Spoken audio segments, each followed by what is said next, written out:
Irina Belova Smorža, lapas dziedināšanai 6. mēnesis, 28. diena. Visi tavi dēli būs tā kunga mācīti. 4. daļa. Jesajas 54:13. Un visi tavi dēli būs tā kunga mācīti, un liels būs tavu dēlu miers. Viena no aizkustinošākajām un dramatiskākajām traģēdijām jaunajā derībā, ko Jēzus pasniedz kā līdzību, tā ir atklāsme par Tēva sirdi Lūkas evaņģēlija 15. nodaļā, no 11. panta. Mēs esam pieraduši par to runāt kā par līdzību par pazudušo dēlu. Lūkas 15, 11 līdz 13. Kādam cilvēkam bija 2 dēli, un jaunākais sacīja tēvam: Tēvs, dod man piekrītošo mantas daļu. Tad viņš starp tiem sadalīja mantu, un pēc dažām dienām, saņēmis visu, jaunākais dēls aizgāja uz tālu zemi un tur izšķieda savu mantu, palaidnīgi dzīvodams. Katru reizi, lasot šo stāstu, es domāju, lūk par ko. Tēvs nesasēja dēlam rokas un kājas laikā, kad dēla nodomi nevēstīja neko labu. Tēvs neieslēdza viņu, kontrolējot situāciju. Tēvs neatteicās dot viņam pienākošos īpašuma daļu. Gluži pretēji, tēvs deva dēlam brīvas izvēles tiesības, liekot viņam saprast, ka viņš vienalga būs dēls, kuru mīl.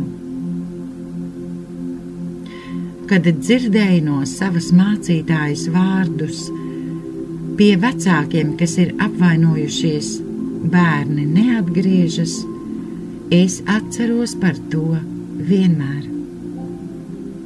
Puisis no līdzības, acīm redzot, arī atcerējās par žēlsirdīgo tēvu.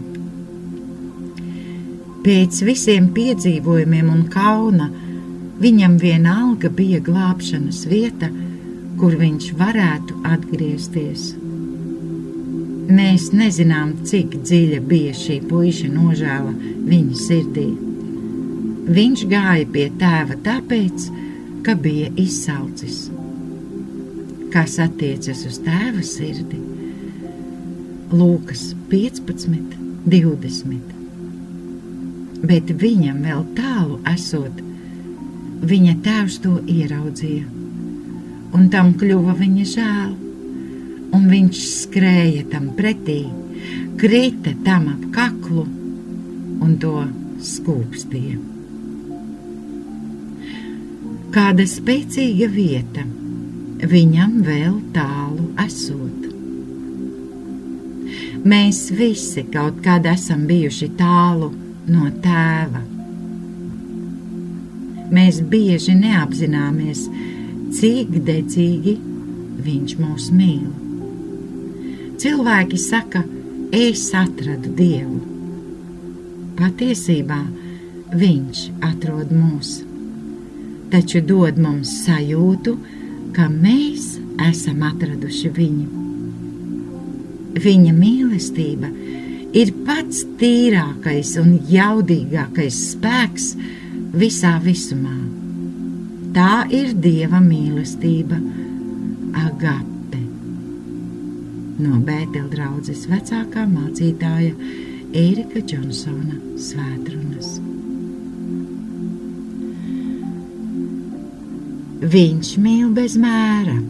Viņš izrāda savas jūtas savā vārdā. Tas ir vārds mums, mūsu sirdīm. vārds apbrīnojamā veidā iesakņojas mūsu sirdī tā, ka mēs, nostiprināti un iesakņoti viņa mīlestībā, kura nekad necieš sakāvi, kļūstam spējīgi mīlēt tā, kā mīl viņš. Efezīšiem 3, 17 līdz 19. Un jūs iesakņotos un stipri stāvētu mīlestībā, ka līdz ar visiem svētajiem jūs spētu aptvert, kāds ir platums, garums, augstums un dziļums, un izprastu Kristus mīlestību, kas ir daudz pārāka par katru atziņu, un ar to piepildīt iegūtu visu Dieva pilnību. Es tagad gribu atgriezties pie tās līdzības, kuru mēs iesākām, un pie šiem vārdiem viņam vēl tālu esot. Lūkas 15:20. Es gribu jums piedāvāt manu konspektu, ko es rakstīju Redingā, klausoties mācītāju Eriku Džonsonu. Tās atklāsmes, ar kurām viņš dalās, dos mums dziļāku izpratni par Tēva sirdi, viņa piedošanu un apklāšanu ar spēcīgo agape mīlestību. Lūkas 15, 20 līdz 24. Bet viņam vēl tālu esot, viņa tēvs to ieraudzīja, un tam kļuva viņa žēl, un viņš skrēja tam pretī, krita tam ap kaklu un to skūpstīja. Bet dēls tam sacīja: Tēvs, es esmu grēkojis pret debesīm un pret tevi. Es neesmu vairs cienīgs, ka mani sauc par tavu dēlu. Bet tēvs pavēlēja saviem kalpiem: atnesiet ātri vislabākās drēbes un apģērbiet to.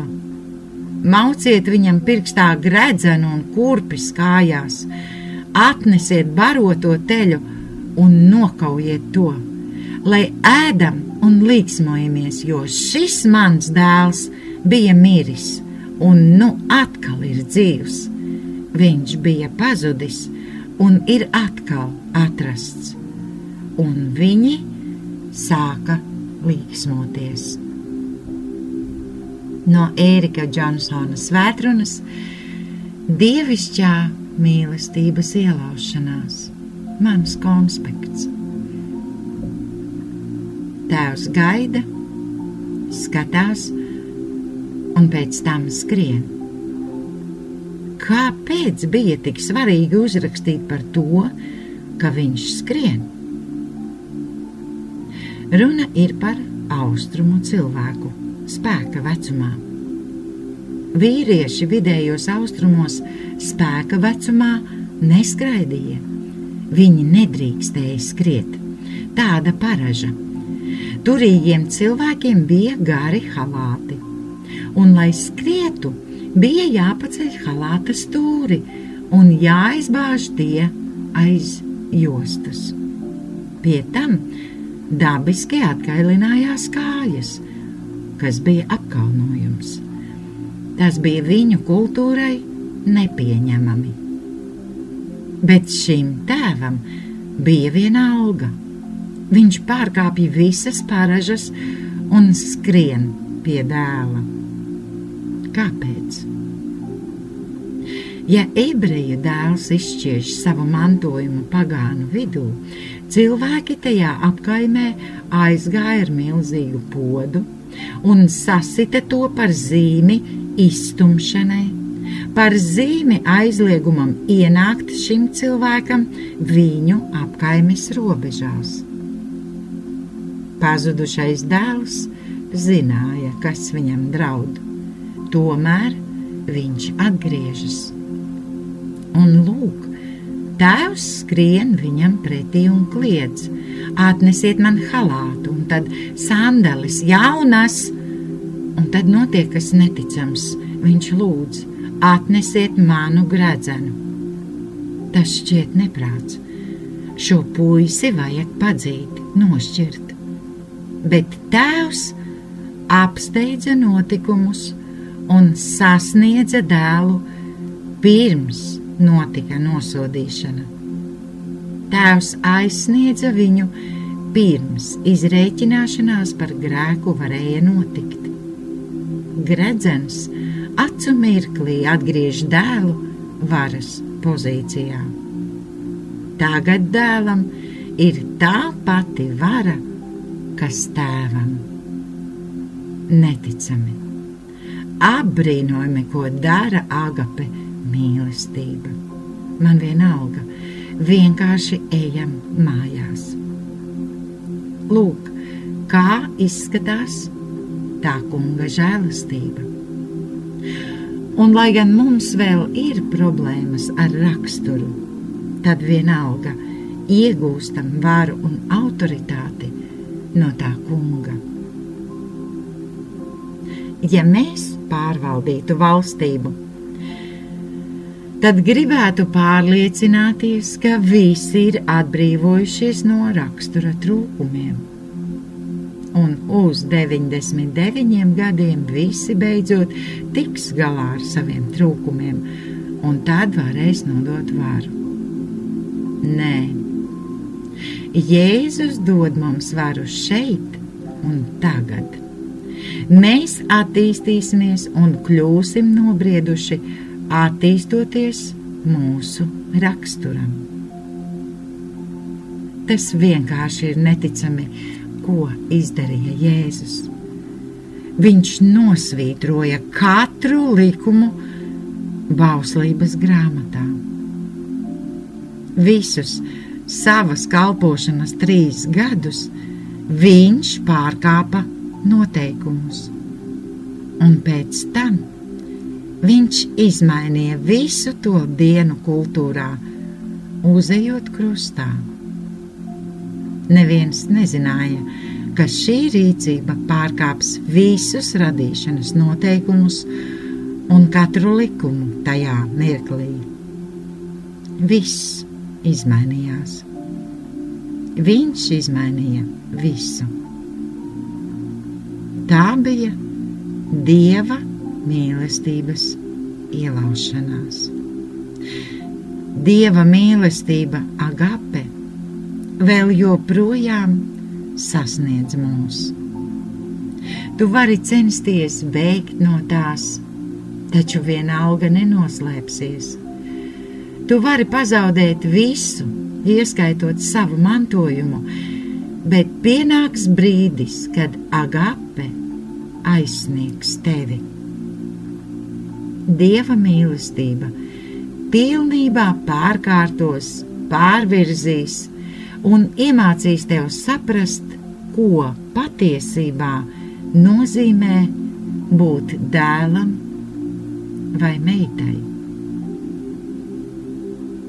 Un visi tavi dēli būs tā kunga mācīti, un liels būs tavu dēlu miers. Lūksim. Tēvs, es pateicos Tev par Tavu lielo mīlestību. Pateicos par to, ka Tu noslēdzi ar mani asinas derību, kas dod tiesības maniem pēcnācējiem būt pieņemtiem Tavos Tēva apskāvienos. Es pasludinu šo derību savā dzīvē pēc Tava vārda, ko Tu esi atstājis Jesajas grāmatas 59. nodaļā 21. pantā. Tu saki, šī ir mana derība ar tiem, saka tas kungs. Mans gars, kas tevī mājo, un mani vārdi, ko es liku tavā mutē, nezudīs no tavas mutes un no tavu bērnu un bērnu bērnu mutes no šī laika mūžīgi, saka tas kungs. Es tam ticu un pieņemu to. Lai notiek tā, Tēvs, Jēzus vārdā. Āmen.